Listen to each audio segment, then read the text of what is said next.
मेरे बच्चों हमेशा खुश रहो। जब मैं तुम्हें चारों तरफ से घेर रहा हूँ तो तुम डर क्यों रहे हो? तुम मेरे बस में हो। मैं तुम्हारा पिता और रक्षक हूँ, तो आपके लिए दुख कैसे होने दूंगा? क्या यह मैं बेकार हो रहा हूँ? बस देखें मैं कैसे आपको सभी चिंताओं से बचा रहा हूँ। अब मेरे बच्चों, रातों की नींद हराम नहीं होगी। अब और आंसू नहीं, अब कोई दर्द नहीं, अब कोई कमी नहीं। मैं सब कुछ भेज रहा हूँ जो आपको चाहिए। मैंने तो तुम्हारी तरफ कदम बढ़ा चुका हूँ, बस अब तुम्हें मेरी ओर कदम उठाने की ज़रूरत है। मेरे बच्चे, तेरा एहसास मेरे लिए महत्वपूर्ण है। चिंता मत करो, मैं आपकी भावनाओं को कभी अनदेखा नहीं करूँगा।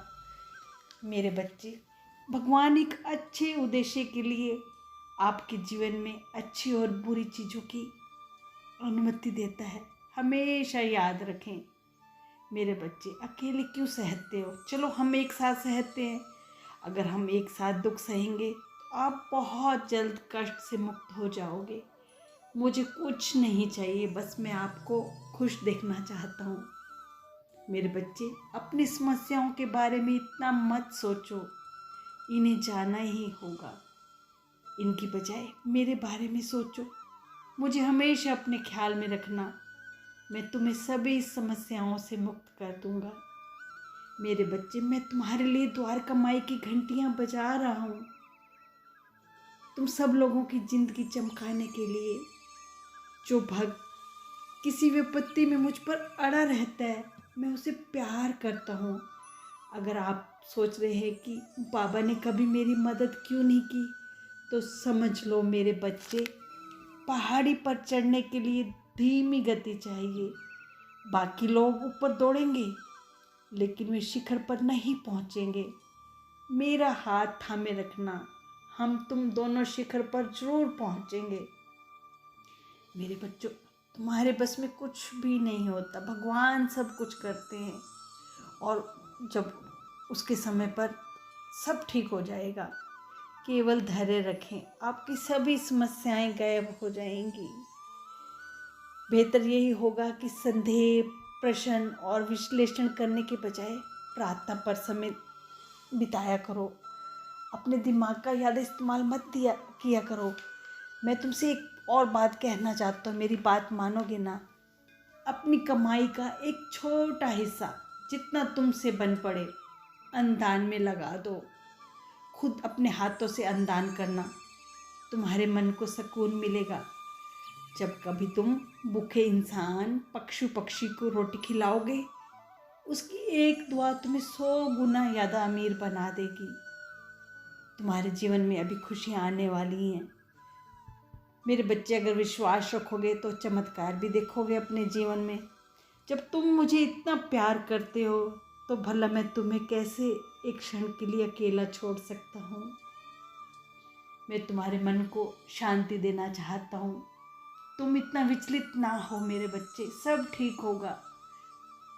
तुम्हारा स्वास्थ्य, तुम्हारे घर के खर्चे, तुम्हारे रिश्ते नाते सब मैं संभाल रहा हूँ।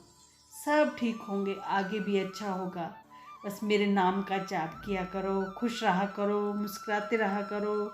कोई कुछ भी कहे, बस तुम शांत रहना। एक गलत नकारात्मक सोच तुम्हारे अंदर के सुंदर विचारों को नष्ट कर सकती है। चलो आज मैं तुम्हें एक अच्छी कहानी भी सुना। एक व्यापारी था, बहुत धनी था। दुर्भाग्यवश वो कंगाल हो गया। बहुत दुखी होकर वो मेरे पास आया और मुझे अपनी आप बीती सुनाकर रोने लगा। मैंने कहा, तुम दुखी हो क्योंकि तुम्हारा सब कुछ चला गया? तो उस व्यापारी ने कहा, हाँ। तो मैंने कहा, यदि वह तुम्हारा था तो उसे तुम्हारे पास रहना चाहिए, वह चला कैसे गया? वो चुप रहा। तो मैंने कहा, क्या जन्म के समय तुम सारा धन साथ लेकर आए थे? तो व्यापारी बोला, बाबा, जन्म के समय सब खाली हाथ आते हैं, मैं धन कैसे ला सकता था? तो मैंने कहा, अच्छा ये बताओ, मरते समय अपने साथ कितना धन ले जाना चाहते हो? तो वो व्यापारी बोला, बाबा क्यों मजाक करते हो? मरते समय भी सब खाली हाथ जाते हैं, तो मैं धन साथ कैसे लेकर जाऊंगा। तो मैंने कहा, जब तुम खाली हाथ आए थे और खाली हाथ जाओगे तो परेशान किस लिए होते हो। तो व्यापारी ने कहा कि बाबा, आप सब सही कहते हो, परंतु अपने परिवार का भरण पोषण मैं कैसे करूं। तो मैंने कहा, जो ईश्वर सबका भरण पोषण करता है तुम्हारा भी करेगा। तुम उसी पर भरोसा करके पुरुषार्थ करो।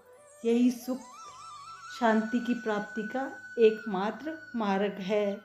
मेरे बच्चों, मेरी बात समझ गए होगे ना। आज सारी जितनी भी चिंता है ना, तुम मुझे सौंप दो और सुख की नींद सो। तुम्हारा बाबा।